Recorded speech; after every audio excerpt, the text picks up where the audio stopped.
Moneyweb at midday for all your up-to-date stories. Benjamin Franklin is said to have coined the phrase, "Nothing is certain but death and taxes." On the latter, there's an argument being made that South Africa is facing a tax revolt. So in the 2023 tax year, around 7.6 million individuals filed tax returns, with only 1.6 million earning more than 500,000 annually, and that contributed some 76% to all personal income tax. With an economy growing on average 1% each year, high unemployment and skilled immigration, South Africa's remaining tax base is under pressure. Chief economist at Efficient Group, Davi Ruert, joins us for more. Davi, thank you very much for your time this afternoon.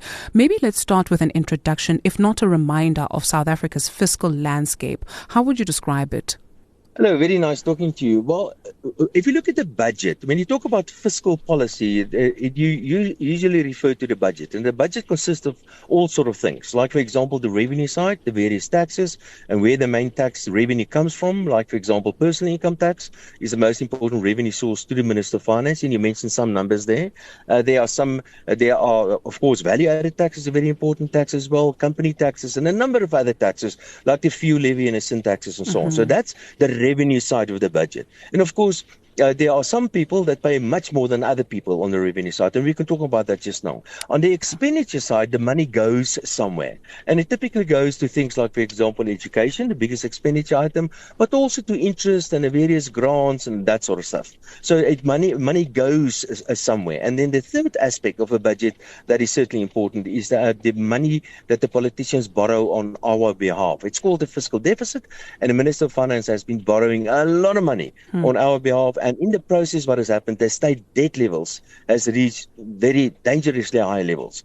So that's roughly where we are. I can tell you is that the tax burden is very heavy on a very, very narrow tax base in South Africa. Put differently, few pay a lot of taxes, while the money goes to a large number of people, and there are something like 30 million people out of a population of 65 million people that receive an income from the state every month.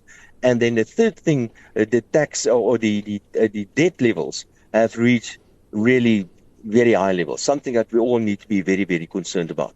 And what has been happening recently is that the Minister of Finance, he needs to spend a lot of money because there are so many people that are depending on the state for an income. And the Minister of Finance has been giving more and more money to SARS, and SARS is squeezing every last drop of blood out of the economy because the economy is not growing fast enough to fund the state as well. So that roughly is where we are at the moment on fiscal policy. Right. So you said there are those who pay more than others, and we can go into that. So when we look at the country's tax burden, what is our tax to GDP ratio, and what does it tell us about the tax burden and trying to understand it?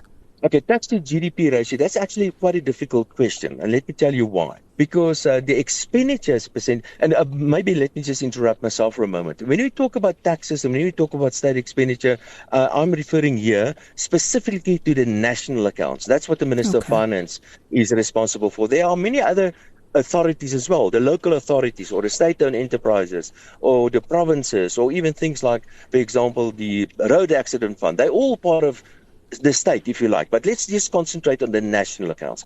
Now, state expenditure as a percentage of GDP is approximately 32% as a percentage of GDP, while state revenue or tax burden is just below 30%, 29%.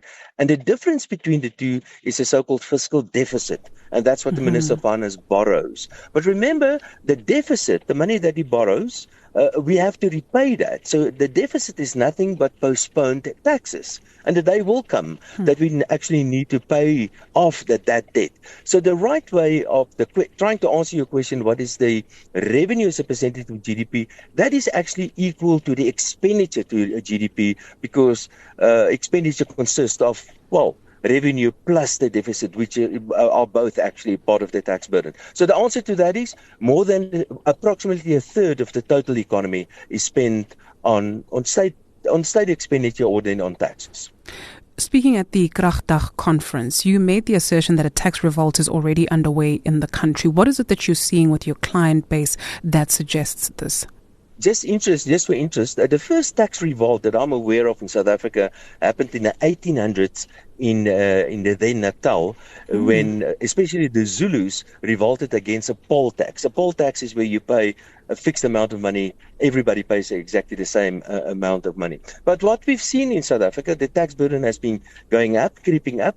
The total state expenditure today is approximately double where it was in 1970. So the state has been getting bigger and bigger and bigger.